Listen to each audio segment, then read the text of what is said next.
Candace's text came in at 6:41 p.m. You're no longer part of the company. We're moving forward without you. No greeting, no explanation, no punctuation at the end, just a clean incision. I stared at the screen for 5 full minutes. The roast I'd made for myself was still steaming across the table, untouched. Fork in one hand, phone in the other. The air around me stopped moving.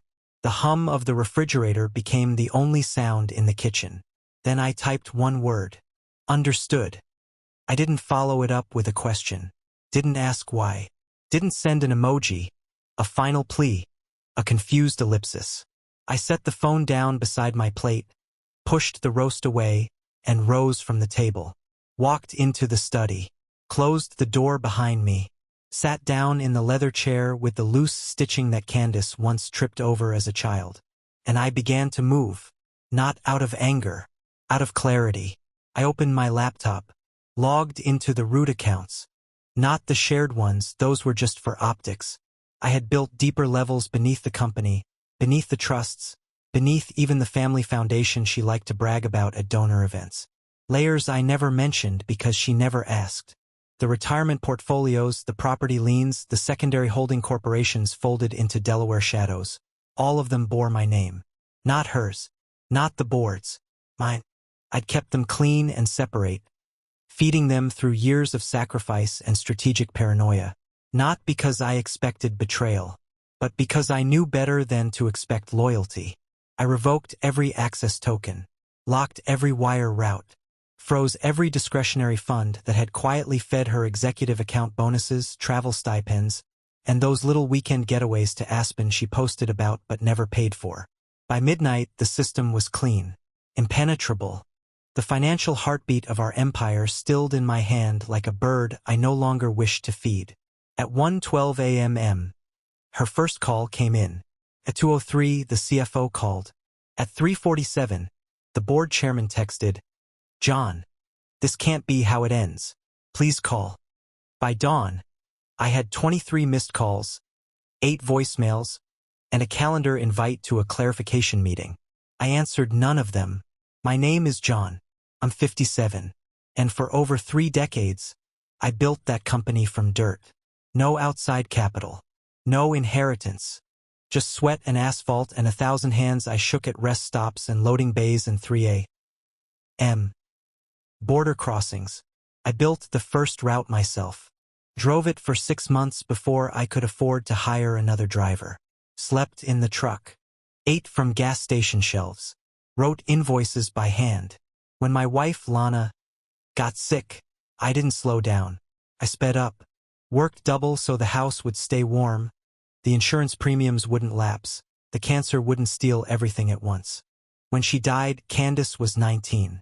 In her second year at Mercer. She called me that night, her voice a thread. I remember the silence on the other end of the line. Her friends gone quiet in the dorm.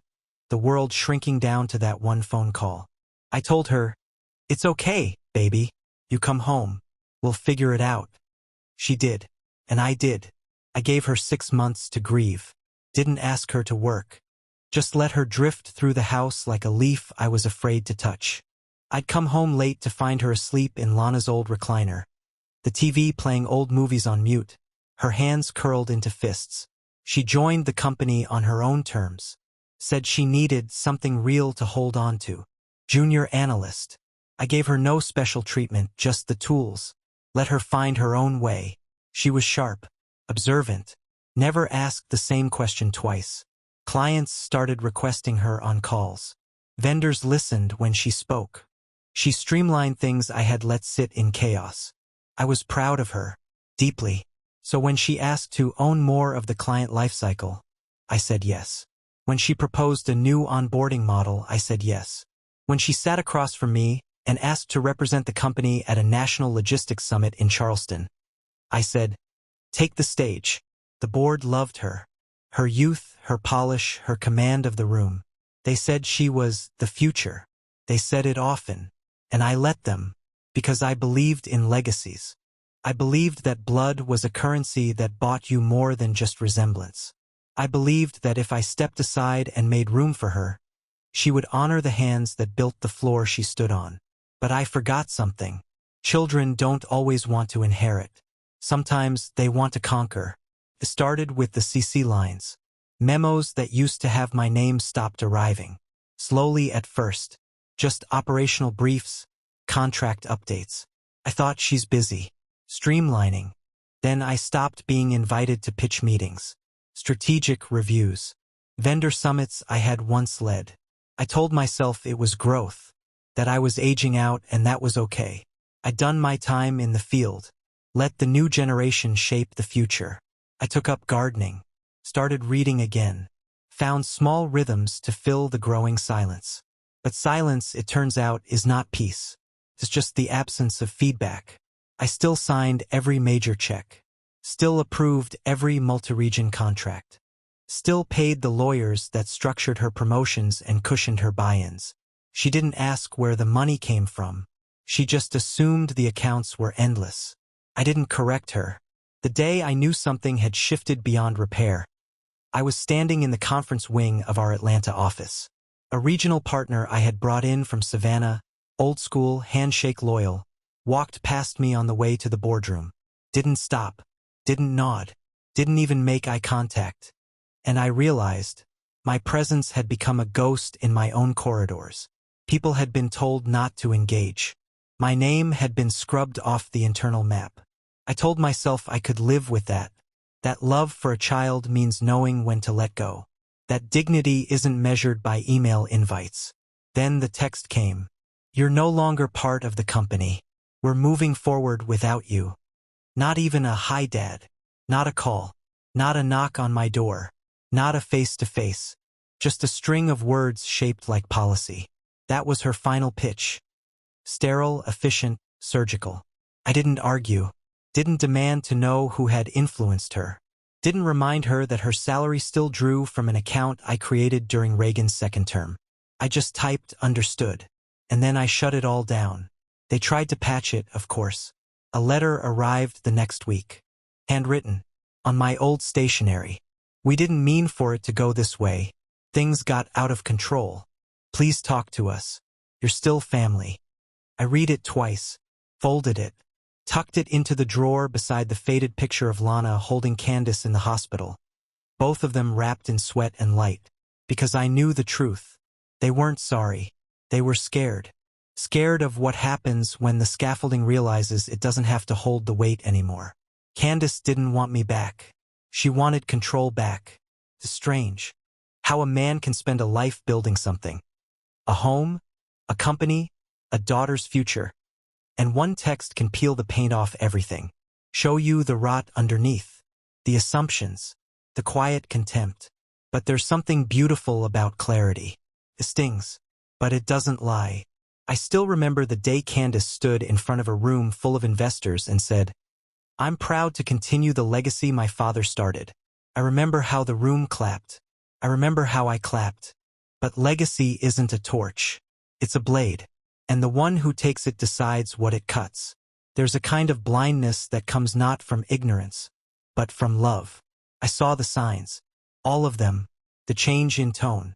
The missing invites. The sharp drop in eye contact. But I filed it all under transition. Under she's just growing. Under the lie every father tells himself when he's being erased. This is what letting go looks like. But letting go isn't being locked out. Letting go isn't being forgotten in the home you built. Started small. Memos that used to arrive by default now needed to be requested. Then even the requests were ignored. The weekly sales breakdown just gone. I emailed Tyler from Ops. Hey, didn't see this week's sheet. Just checking. He replied within the hour. Like he'd been coached. Apologies, John. Candace is streamlining the reporting channels. Less inbox clutter. She'll brief you directly. She never did. Then came the vendors. I'd built those relationships over decades. Guys who trusted me. Who'd stuck with us through bad quarters and freight backlogs and hurricane damage in Charleston. I was the one who called when their invoices got stuck in red tape. They didn't call anymore. I ran into one of them, Marcus Grant, from Atlantic Cold Chain at a conference. He looked surprised to see me. Awkward. like he'd walked in on someone else's memory. "Didn't expect to see you here," he said. "Thought you'd retired." That hit harder than I'll admit. Not because it was cruel, but because I knew where it came from. Someone had told him that. I smiled and lied. "Just checking in on things."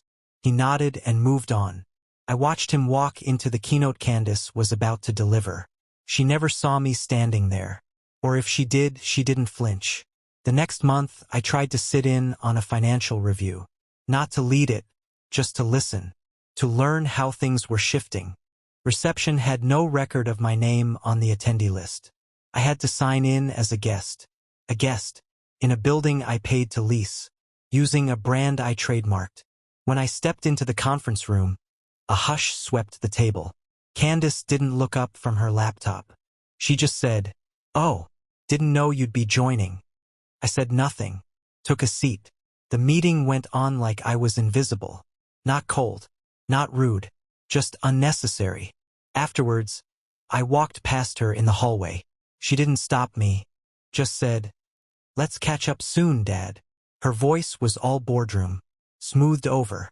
Devoid of weight. That's when I realized something had shifted. She had stopped seeing me as a father. Started seeing me as a legacy obstacle. A figurehead she hadn't figured out how to push off the stage. She didn't want to share the company. She wanted to own it, fully. Still, I stayed quiet. Because I had trained her to lead. Because I had given her every tool she used to bury me. Because I didn't want to believe what I knew was already true. She wasn't trying to prove herself anymore. She was trying to replace me. And I was letting her. The next real signal came from the banks. Each quarter, I personally reviewed our account summaries quietly. I never advertised it. Just liked to keep a pulse. I noticed small changes. Expense categories shifted. Discretionary spending increased. Line items labeled under executive hospitality ballooned. I scheduled a call with our financial controller. He sounded nervous. Too polite. The kind of tone people use when they're towing around power shifts. "Oh, that's just Candace reworking the perks program," he said. "She said it was approved at the top." "The top?" I asked. Sorry. I didn't press. I didn't snap. Just ended the call and sat back in my chair. For the first time in months, I felt the weight of my own silence pressing down on me. I had let this happen. Still, I gave her a chance. One night, late spring, I invited her to dinner. Just the two of us. Same restaurant where I used to take her after her debate tournaments in high school. Quiet booth. Familiar faces. She showed up late. 30 minutes. Didn't apologize. She looked tired, but not the kind of tired you share. The kind that guards itself. That makes excuses to avoid being known. We ordered. Made small talk. I asked about the new onboarding dashboard. She talked about her team, about fresh perspectives, about legacy inefficiencies that had to be uprooted. When I asked what those inefficiencies were, she hesitated, then smiled. Tight. Dismissive. "I don't mean you, Dad. Don't take it personally." But I did, because that was the first time she said it out loud. I was the inefficiency. A week later, I found out the board had held a closed-door strategy session. I wasn't invited, never informed. The official reason, streamlined decision-making. The real reason, they no longer saw me as part of the architecture, just a ghost in the rafters. Then, the final blow. I was in the middle of packing for a trade trip. Savannah Port Authority was expanding rail access, and I'd been personally asked to join the delegation. Candace had RSVP'd for me, or so I thought. The hotel reservation was missing. The past credentials weren't in the packet. I texted her, "Hey, can you resend the Savannah itinerary? Something's missing on my end." She didn't reply. I waited an hour, then two. Then the text came. At 6:41 p.m. As I was folding my shirts into a suitcase. "You're no longer part of the company. We're moving forward without you." No greeting. No Dad. No punctuation. Just that sterile, surgical phrasing again. "We're moving forward." Like I was a forgotten rung on a ladder. Like she'd cut a tumor and didn't need to explain the incision. I stood there, Suitcase half-zipped. The house completely still around me. It was the quiet that told me. This wasn't sudden. This had been planned. She'd practiced that sentence. Edited it in her drafts. Maybe even workshopped it with PR. Clean kill. A father removed like a wrinkle from an image. I put down the shirt. Sat on the edge of the bed. Stared at the wall until the silence became noise. Then I stood. Walked to my study. Opened the laptop. Not the company one. Mine. Private access. I logged in to the master dashboards. Accounts that sat beneath the official ledgers. The fallback structure, the emergency systems she never knew existed. And I moved. Deliberately. Revoked every link. Cut off access to the discretionary spend lines. Froze the fallback trust she pulled from to make payroll margins look cleaner. Flagged the insurance fund where I'd quietly overpaid premiums for years. An account she dipped into last fall to smooth out the fourth quarter financials. I didn't do it in anger. I did it in response. I had been removed. So I removed myself. By morning, the silence cracked. First the calls. Then the voicemails. Then the emails layered in polite panic. Tyler. Hey John. Weird glitch in payroll. Can you check? Anna from legal. John, hi. Sorry to bother, there's a sudden block on one of our transfer routes. Could use your insight. Candace, finally. Dad? What are you doing? We need to talk. But it wasn't a question. It was a command. And I don't take commands from people who delete me. I brewed coffee. Watched the sun rise over the yard I still mowed myself. And I realized something. All these years, I had confused loyalty with usefulness. They never respected me. They just needed me. Now that they thought they didn't, they showed their teeth. So I showed them the hand that fed them. And I closed it. The collapse didn't come with fire. Came with silence. Not the respectful kind. Not the kind that lets you grieve. It was a corporate silence. Thin, cracking, full of people pretending nothing had changed while scrambling behind glass doors. The first email came at 7:04 a.m. 12 hours after I'd locked the accounts. Subject line: urgent. Systems access failure. Payroll blocked. Tyler from operations. I remember training him personally. He used to call me sir even after I told him to stop. He was always eager. Always early. That morning, his words were polite but panicked. Hi John. Sorry to bother you directly, but our payroll system's throwing errors. Says fund routing was terminated at the source. Legals flagged it as a permissions issue, but everything's frozen on our end. Can you advise? I didn't reply. A minute later came a second one. Candace this time. Dad, please. I don't know what you're doing, but we need to talk. This isn't the way. I left it unread. Then came the calls. 10 missed before lunch. 15 by dinner. None of them answered. I let the phone vibrate until it stopped. Watched the screen light up with names I used to welcome. Now just reminders of who stood by and said nothing while I was erased. The panic crept in on the third day. Candace tried again. Still texts, never a call. Maybe she couldn't say it out loud. Maybe saying it would have made it real. Payroll failed. People are calling HR in tears. Fix this. She still thought I was a safety net. Even now. Even after cutting me loose, she still believed I'd catch her. That was the problem. She'd never known what it felt like to fall without someone underneath.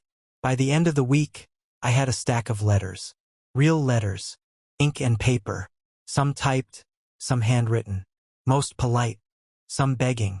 The company's lawyer sent one. Called it a formal request for clarification of financial disruptions.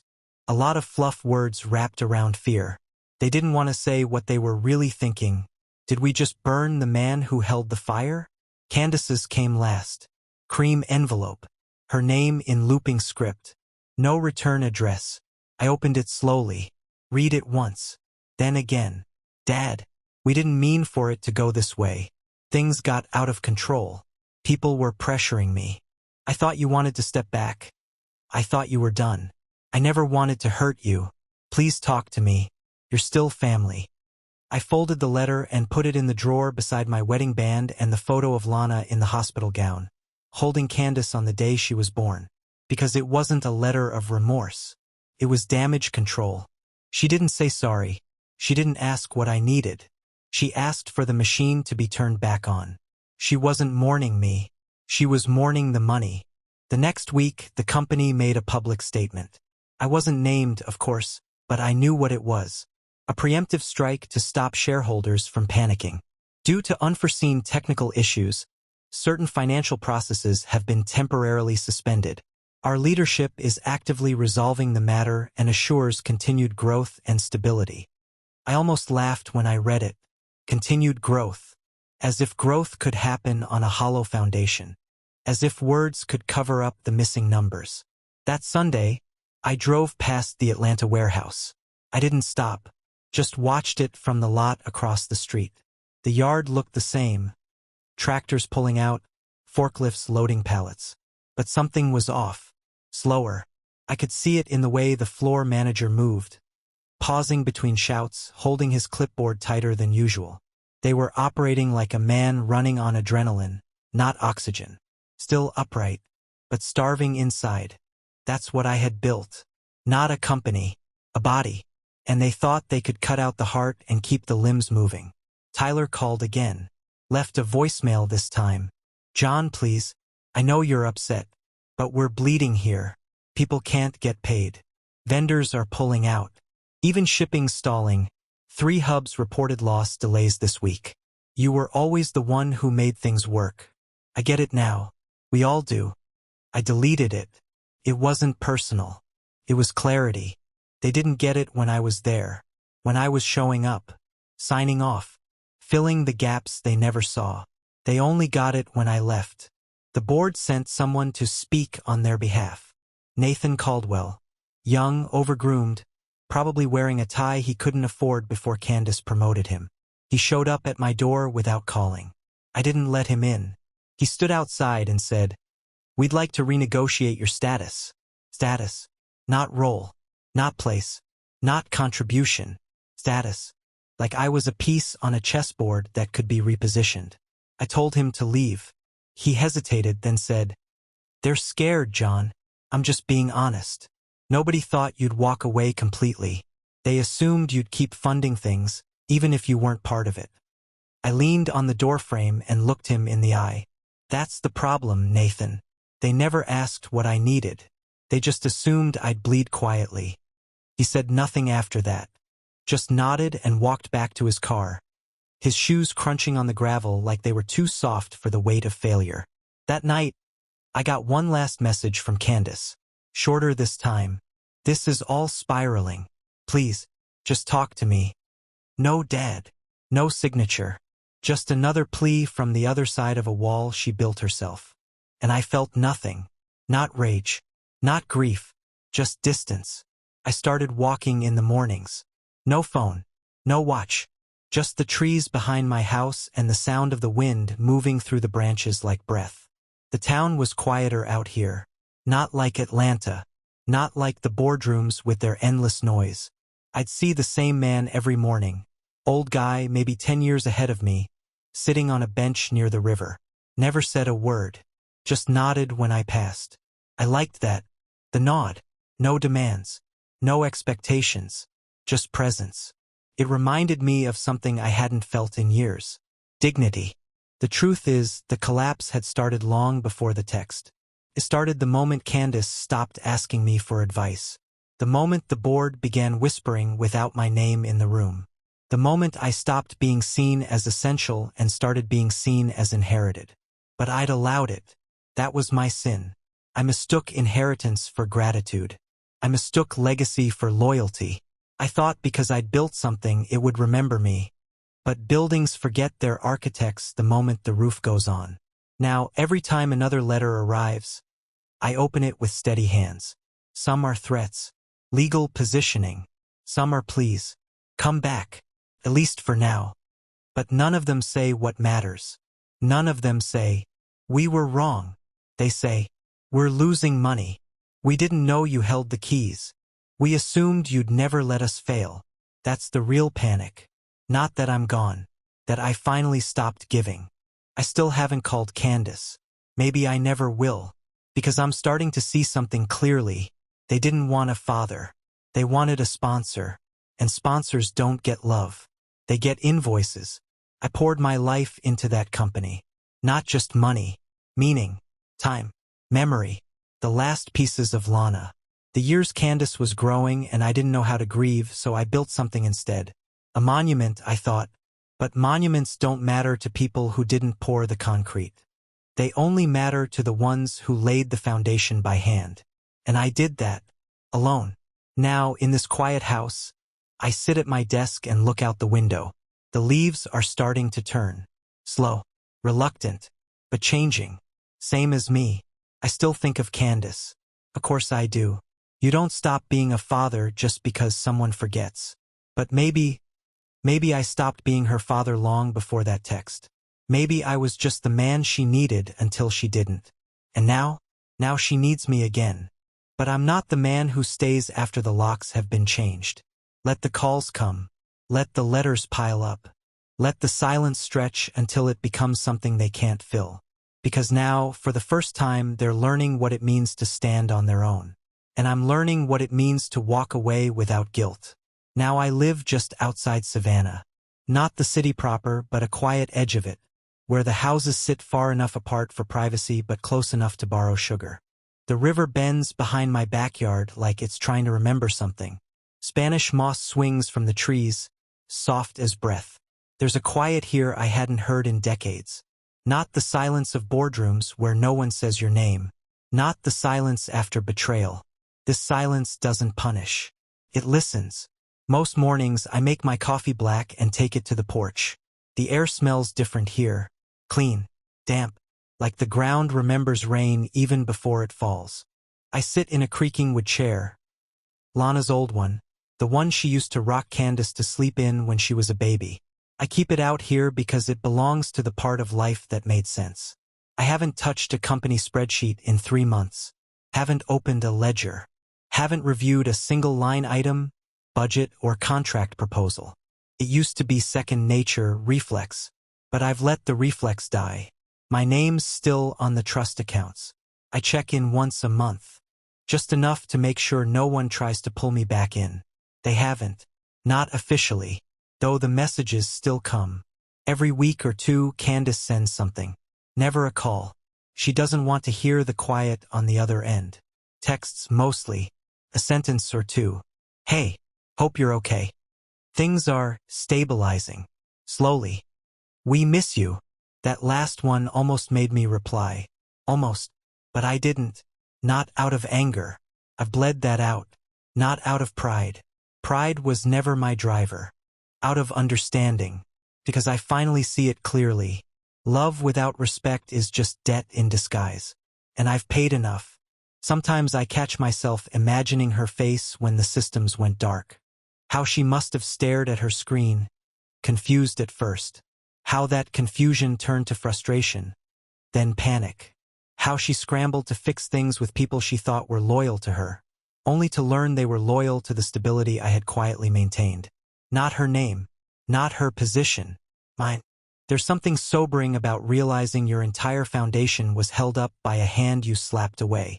A few days ago, I got a letter from Tyler, handwritten, sloppy penmanship like he'd never written a letter before in his life. He said he'd quit, said the company was still running, but slower, that vendors were demanding tighter terms, that the margins were thinner now, no matter how many layers of polish they added.